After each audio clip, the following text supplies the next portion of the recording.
อนนี้สาวเจียวมางานดองหยาดเฮาเนาะหยาดพังพอเฮาแหละแล้วเฮาก็มากับแม่เฮามื้อนี้มาแต่จะเช้าอย่าบอกว่ามื้อนี้อากาศแบบมืดครึ้มแบบมันออกอากาศแบบหนาวๆเนาะพากันมาฮอดเองเดี๋ยวเฮาสิเข้าไปข้างในนะทุกคนมาฮอดงานแล้วก็สิได้ยินแบบเสียงเพลงดังเนาะพี่น้องก็บ่ฮู้ว่าสิได้ยินเสียงเฮาหรือบ่เนาะอันนี้รถคันนี้กันมาของเฮาบ่แน่ใจว่าสิเป็นทางเคยบ่เนาะแต่มีแบบพอโฮมแบบหมอกมอนคือน่าสิเป็นเคยแล้วเพราะว่าเขายืนถ่ายอันนี้พี่น้องแม่นแหละเดี๋ยวเฮาสิเข้าไปข้างในก่อนเนาะอากาศมื้อนี้อาจสิแบบมืดครึ้มเนาะอันนี้เขาน่าสิเตรียมไว้นั่นเลยประตูเงินประตูทอง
มางานดองทุกคนเมื่อนี้มาไกลเลยงานดองก็ได้แม่มางานดองหยาดทำทุกคนจ้ะงานดองกับอาหารที่ว่าก็เห็ดประจำกับที่มีลาบเลยทุกคนอาหารบ้านเฮาเวลามีดองก็จะมีลาบมีต้มแล้วก็มีข้าวปุ้นเนาะเสริมเพิ่นมากเดี๋ยวเรามาลองชิมน้ำข้าวปุ้นปาดลงหม้อกันทุกคนตูหลอดก็เคยกินแต่แถวบ้านเขาเนาะ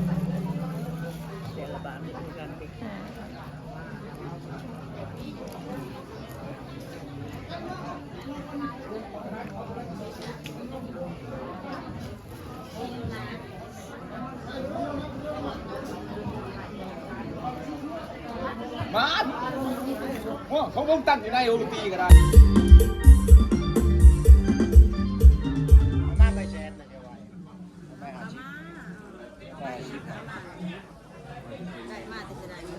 จะบ่าวเจ้าข้าจะบ่าวเจ้าสาวน่าจะผูกแขนกันเรียบร้อยแล้วทุกคนเลยผูกไม้ต่อแขนกันนั่นละคนในงานก็สิประมาณนี้พี่น้องงานกับบริใหญ่โตบันไดเนาะเห็นหลายบ้านขนาดนี้บ่แม่นว่าบ้านเพิ่นอย่างเดียวเด้อพี่น้องบ้านก็แบบคนไกลกันแต่ว่าเนื้อที่พื้นที่มันบ่หลายเนาะเขาก็เลยแบบน่าสิขอยืมแบบพื้นที่บ้านคนอื่นนำพร้อมเนาะเวลาเฮ็ดอยู่ครัวกินเนาะเพื่อเฮ็ดแบบมัน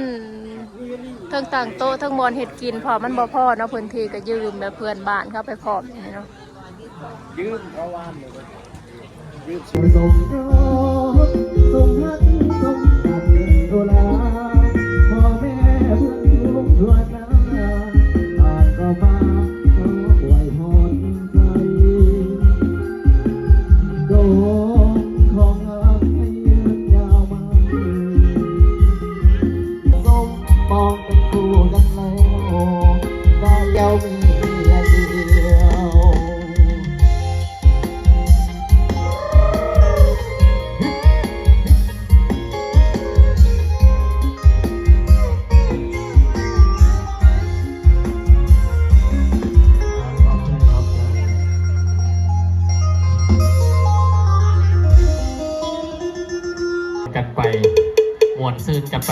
เนาะแต่ว่าเป็นหอบที่ห้าง3-4ห้างไก่ห้างให้หน้าสวนเนอะเลยกระได2คนเท่ายาสุมีทางห้างเนาะให้มันเป็นจังสั้นแต่พี่น้องเนาะเอา ตอนนี้กำลังสิไปส่งไผ่ขึ้นเพื่อนจะบ่าวเนาะ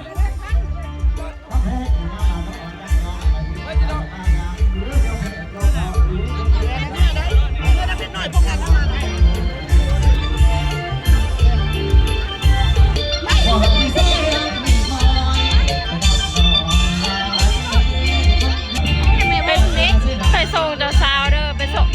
ตอนนี้กำลังไปส่งเจ้าสาวไปเพื่อนจะบ่าวเนาะ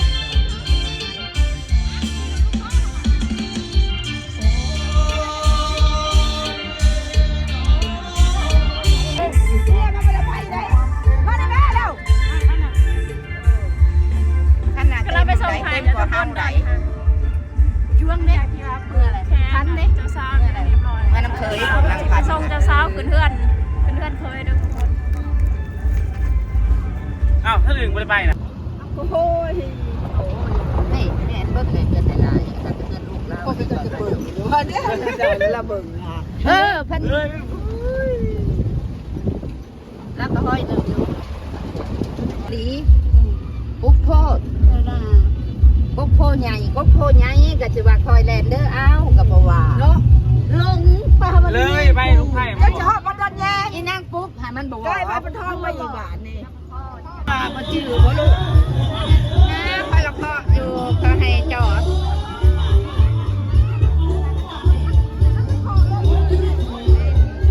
เปิดดูนะตามมันใช่พอแล้วเนาะผมจอด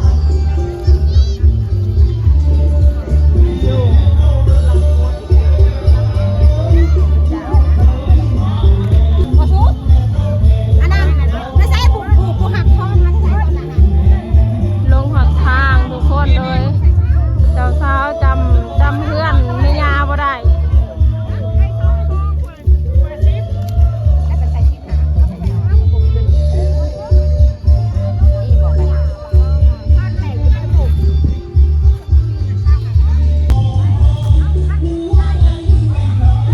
เคยมาดองที่ไก่ขนาดนี้มาก่อนเลย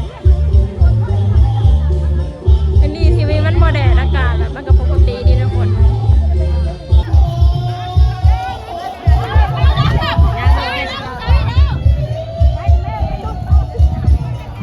ต้องเอาเสือมาส้มมาให้เมียาเด้อทุกคนไผ่มา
สูตรแล้วเขาก็เตรียมผูกแขนให้เจ้าบ่าวเจ้าสาวแล้วก็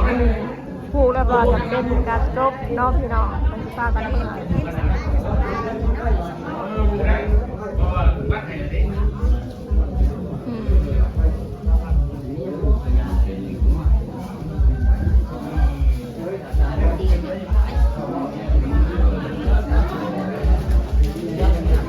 รถขาขาดก็จะได้เป็นเจ้าขุนมุนนายรถหวานพุ่งไผ่ในพิเศษรถเจ้าเบอร์และเสน่ห์ดวงจิ้มเทศผิดปัญญาเกิดกับขาดจิตอะไรจะเป็นของสไลพาถูกเอิร์ดท่านจะดับมาเสด็จที่ข้างสวยรถสง